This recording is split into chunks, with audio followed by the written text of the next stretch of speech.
ఓటర్లు తమ ఓటు హక్కును వినియోగించుకున్నారు. వేసవి సూర్యుడు మండిపోతున్నా మొరాయిస్తున్న ఈవీఎంలు సహనానికి పరీక్ష పెట్టినా ఉద్రిక్తల వార్తలు చుట్టుముట్టినా ఏమాత్రం లెక్క చేయలేదు. భారీ క్యూ లైన్లలో గంటల కొద్దీ నిరీక్షించి మరీ మీటా నొక్కి తమ మాటేమిటో చెప్పారు.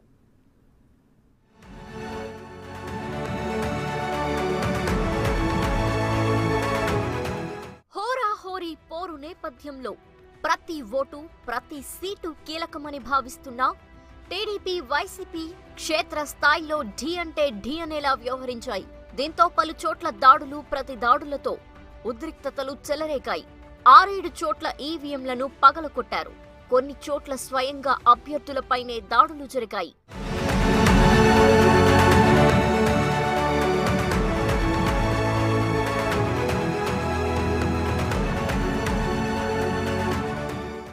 అనంతపురం జిల్లాలో వైసీపీ కార్యకర్తల దాడిలో ఒక టీడీపీ కార్యకర్త మరణించారు.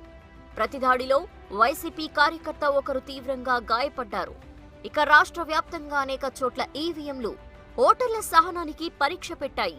మరీ ముఖ్యంగా విజయవాడలో ఒక్కో ఓటరు కనీసం 2 గంటల నుంచి 4 గంటల వరకు క్యూలో నిల్చోవాల్సి వచ్చింది. పోలింగ్ ఆలస్యం కావడంతో రాష్ట్ర వ్యాప్తంగా అనేక చోట్ల అర్ధరాత్రి దాకా పోలింగ్ జరిగింది.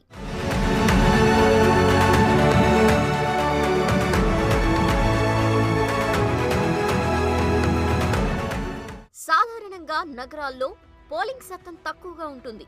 అలాగే ఎగువ మధ్య తరగతి వారు పోలింగ్ ప్రక్రియకు దూరంగా ఉంటారు.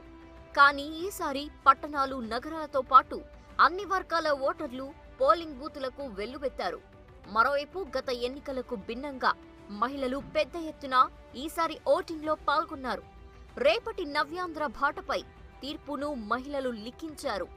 నువ్వా నేనా అని సాగిన సీమాంధ్ర సమరం ఫలితంపై కీలక ప్రభావం చూపించేలా నారీ బేరీ మోగించింది.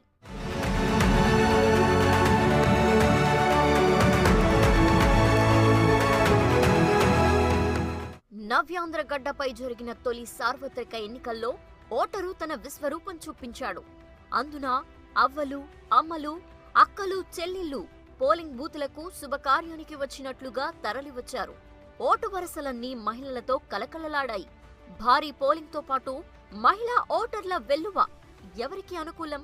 టీడీపీని నిలబెడుతుందా లేక వైసీపీని గెలిపిస్తుందా? ఇది మాకే అనుకూలం, మాదే గెలుపు అని టీడీపీ వైసీపీ అంతర్గతంగా విశ్లేషించుకుంటున్నాయి.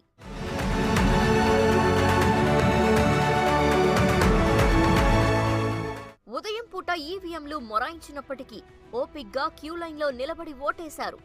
మరికొంతమంది సాయంత్రం 6 గంటలలోపు వచ్చి అర్ధరాత్రి వరకు క్యూ లైన్లో ఉన్నారు.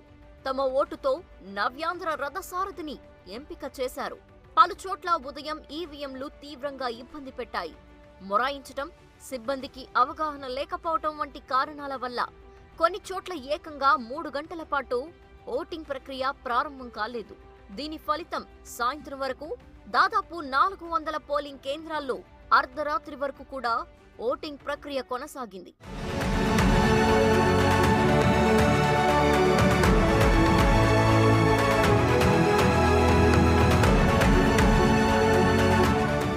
పలు చోట్ల విధ్వంసం జరిగినప్పటికీ ఎన్నికల సంఘం మాత్రం ఎలాంటి అవాంఛనీయ ఘటనలు జరగలేదని సర్ది చెప్పుకుంది.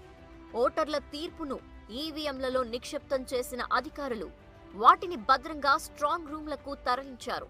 మే 22 వరకు వాటిని పటిష్ట బందోబస్తు మధ్య భద్రపరచనున్నారు. మే 23న జరిగే కౌంటింగ్లో నవ్యాంధ్రప్రదేశ్ నయా నేత ఎవరో తేలనుంది.